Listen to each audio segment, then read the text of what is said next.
నీదు నామములో మొరపెట్టినచో వచ్చును సమాధానము.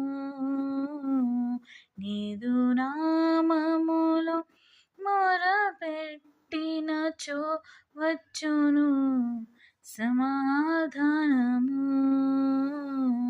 నీ గొప్ప నామము పలుకుటకై యెహోవా నన్ను అభిషేకించు.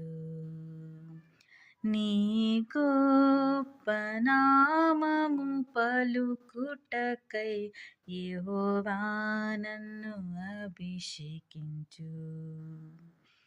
కృతజ్ఞతతో స్తుతి పాడెదన్ నా యేసునాదా.